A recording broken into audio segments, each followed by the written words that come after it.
Okay, so this week we got context, and this is going to be part one of a two-part series. Part two is going to be the demo. Part one is going to be the explanation of the idea mostly because it's a little bit more in-depth and complex.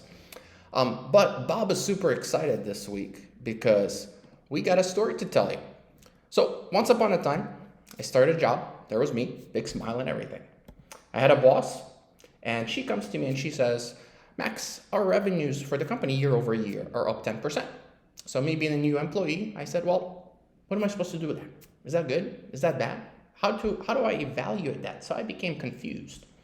And when I said that, she said, well, let me give you a little bit of context behind the situation. The industry as a whole is down 30%. So now when she gave me that context, I said, well, heck yeah, we're up 10%. We must be doing pretty good, right? So I'll kind of pause the story here for a second and look at, evaluate just what happened, right, in that instant.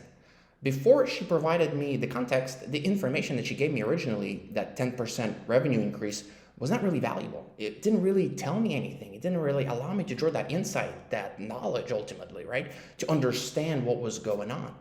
The second she gave me the context, she gave me the information and she painted that picture in the background behind it to allow me to kind of like evaluate against that backdrop. And now I, as the person on the other end, could draw that insight, could draw that conclusion. So that's where context becomes an integral part of knowledge management, because without context, you cannot transfer knowledge. You can transfer information, but you cannot transfer knowledge. Just as an example here. And it kind of also, to extend it a little bit, it goes a step further to think about like, well, if I can share information back and forth to transmit ideas, can I manipulate context to also transmit ideas, to transmit that knowledge? And is it, important in knowledge transmission? And the answer is kind of like yes. So here's an example to kind of just show it through an example rather than explaining it. Imagine if my boss came and she said, hey, the revenues are up 10%, but the industry as a whole is up 90%. Well, at that point, I'd probably say I joined the wrong company. But the insight that I drew is different, even though the initial information that she gave me was the same. The revenues are up 10%. So the only thing that changed was the context and the background, and all of a sudden, I drew a different conclusion, different piece of knowledge, different insight. And so that's where context, we start to kind of like think about it, well, okay, we need to manage context in addition to managing what we're saying, like information-wise, that back and forth and dialogue, and also are we setting the context appropriately? To kind of motivate it just a little bit further, context has a lot of applications outside of just conversation design. For example, in business a lot of times, and probably over the past couple of decades now, there's a big shift towards storytelling. Tell stories, get away from PowerPoints, they say. Stories are engaging, they're fun, they're interesting. People are actually listening to you. They're actually learning something rather than just falling asleep in the middle of your slide deck. And the reason for that is every story starts with background. It starts with context development. It doesn't start by me giving you like the insight up front. It starts by developing that scene, setting that stage, so to speak. That's part of context development.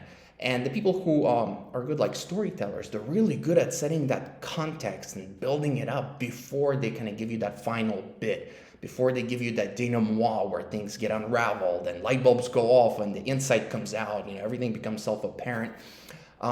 Up until that point, they're kind of setting the stage. They're building that context. And that's what makes storytelling so powerful and, another application of context management.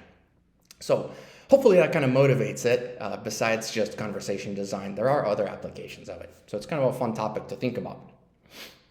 But let me kind of like define context a little bit more, because right now I'm just kind of giving an example and hopefully making it somewhat interesting. But there are a couple of ways to look at context and really refine the definition of it. And some of our friends over at cybernetics, areas of studies that I've read, had an interesting idea, and they broke it down, and I never thought about it this way. There's two kind of ways to look at it. One is representative type of a problem. So in that way, you're thinking about context is what I just described. It's a background, that setting that you find yourself in, right? It could be, for example, a location, like in the context of this living room. Okay, that's a physical location, but we can make it a little bit more abstract and say in the context of today. So now all of a sudden context becomes like a time type of a event, type of a dimension setting. We can even make it even more abstract. I can say in the context of this topic, in the context of this discussion. So now the context is like the idea that we're talking about, like the topic of discussion, that theme. So in those cases, context is very static. It's very like set in stone. It's kind of like around us, right? So that's one way to think about it. The second one that's very applicable to conversation design, and it's a little bit way out there and something that I've learned at least. I never thought about it that way, but it makes a lot of sense, is it's an interactive problem. It's a process. It's not something that's set in stone, but it's something that develops perhaps in the course of a conversation. That's why conversation design is a really good place to practice context management. And so here's kind of the definition of it that Day and some of his colleagues had that I thought was appropriate. Any information that can be used to characterize the situation of entities, which is just like people, places, things, that are considered relevant to the interaction between a user and an application. So the keyword there is interaction. That idea that the user is doing something, they're working towards something, they're using the application, and they're going back and forth, and the context is being developed in the course of it. So context is ultimately something that we're kind of like negotiating, and ultimately coming to that idea of like a shared meeting where we are seeing eye to eye. And that really sounds abstract until you start to think about this idea of natural interfaces. Aren't we naturally doing it? And the answer is, yeah. You think about how often do you hear somebody say they're trying to explain something and they can't get the idea, and they're like, well, let me paint you a picture. So what are they about to do? Well, they're about to start developing your context in your mind, that picture, so then they can finally get their idea across to you, right? That's what they're really doing, and that's where it's like an interactive problem. Also, we're kind of cool because when we're talking about like dialogue and conversation design, you're negotiating context. So you're not just like coming in and saying, okay, context is set. We can change the context. For example, imagine this scenario. Somebody walks into my living room and they say, Max, this room is small. You live in a tiny, tiny apartment.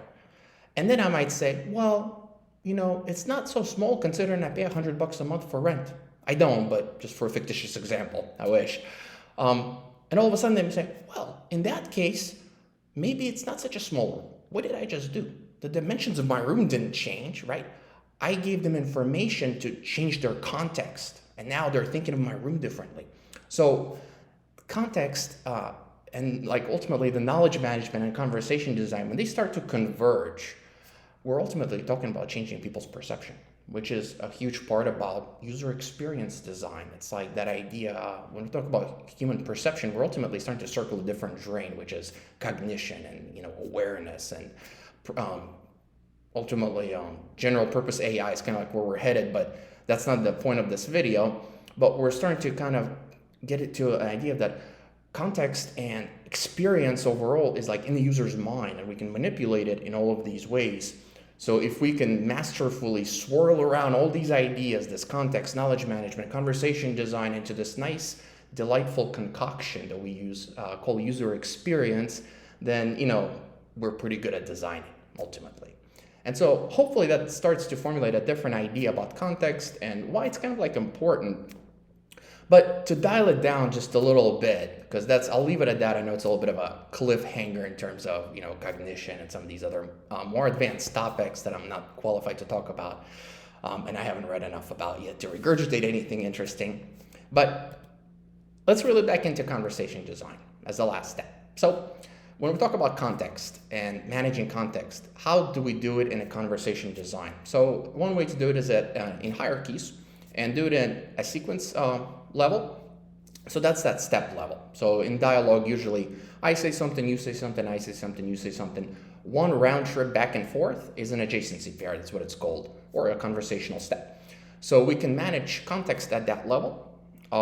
Things like inquiry, extended telling, repeat requests, which I'll kind of cover some of these things later on. They can be managed at that level. Next level of context that we can manage. So the context overall is not like a one thing. You have lots of context that you can manage. But for conversation design, we're limited to just 3. Sequence or flow level. So that's your sequence closers. You can manage those. Sequence aborts, you can manage them at the context level. And then last but not least is the context of the overall conversation. So certain things are easier to manage at that conversational level, means they're very generic. They can apply to anywhere within our conversation. So for example, the user starts cursing at the system.